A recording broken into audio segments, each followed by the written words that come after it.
É, eu sei que vai parecer meio estranho um conservador defendendo o separatismo, não é uma coisa que se vê todo dia, mas antes que você dê dislike e se desinscreva do canal, eu tenho que te dizer algumas coisas.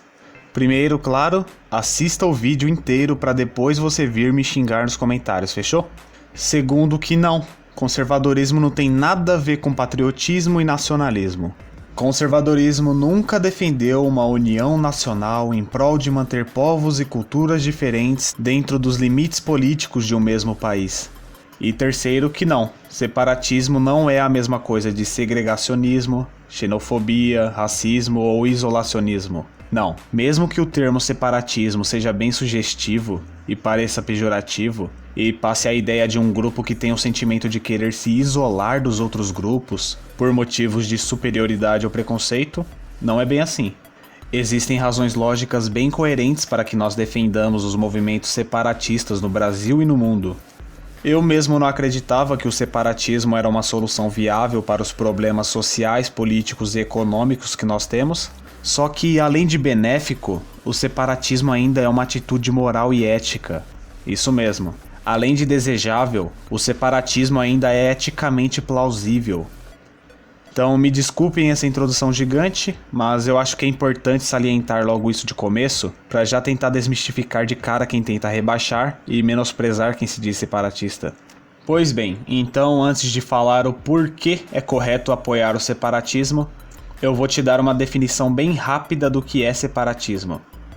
O separatismo, logicamente, está ligado ao ato de se separar, se retirar de uma entidade ou organização, se desmembrar de uma porção da unidade política para construir outra, que por vezes também é chamado de independência ou secessão. Para dar um exemplo bem prático, existem vários movimentos separatistas espalhados pelo Brasil.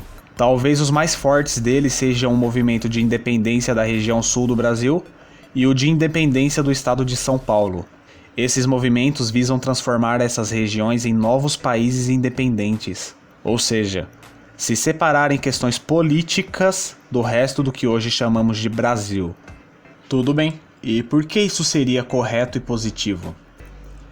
Vamos começar pelo entendimento de que todos nós somos livres para nos organizar da forma que quisermos e somos livres para nos associar com quem bem entendermos. Ou pelo menos deveríamos ser, certo? Certo. Logo, se eu não me identifico e não reconheço o governo centralizador que está lá em Brasília, eu deveria ter o direito de não participar, certo? É antiético me obrigarem coercitivamente a participar dessa organização que centraliza todo o poder lá no Distrito Federal. Me forçar a participar e a financiar toda aquela corja que está no poder em Brasília é violar o meu livre-arbítrio. E logo, quem defende isso está negando que as pessoas são livres para se organizar do jeito que elas bem quiserem e que eu sou livre para me associar com a organização que eu bem quiser. Negar isso é uma forma de apoiar o autoritarismo e, portanto, essa crença deve ser descartada. Outra que a ideia de independentismo não é nenhum absurdo como dizem por aí. O Brasil mesmo hoje só é um país soberano porque declarou independência sobre o seu antigo colonizador, Portugal. E eu não vejo ninguém por aí defendendo que Brasil e Portugal deveriam continuar sendo um único país. Porque era exatamente isso que Portugal e Brasil eram antes do Brasil se tornar independente, o mesmo país. Talvez alguém diga que a questão era que Brasil e Portugal tinham diferenças culturais evidentes, e como Portugal veio somente para explorar os recursos naturais brasileiros e cobrar impostos abusivos, a única solução viável para o Brasil foi a de se separar de Portugal. Ótimo. Lógico que não foram exclusivamente esses motivos que causaram a independência brasileira. Mas se esses motivos culturais e tributários para vocês são o suficiente, ótimo. Você deveria saber que hoje em dia, dentro do próprio Brasil, acontece exatamente a mesma coisa. São Paulo, por exemplo, é o estado mais rico do Brasil.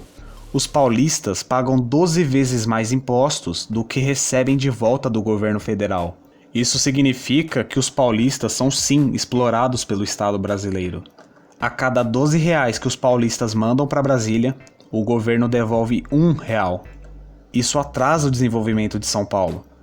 Então não seria melhor que toda essa quantia ficasse unicamente no estado de São Paulo? Se foram eles que produziram, consequentemente é legítimo que a totalidade da produção deles fique com eles.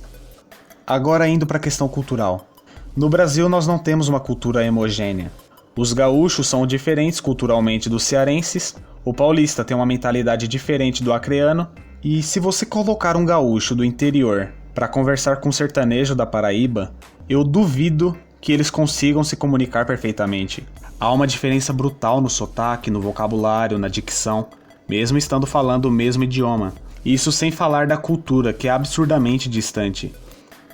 Existe sim um laço cultural entre a maioria dos brasileiros, envolvendo a linguagem, a religião, a percepção de moralidade, mas o separatismo não vem para quebrar esses laços, mas sim para fragmentar esse governo centralizador que reprime nossas liberdades individuais. O que nós chamamos de Brasil?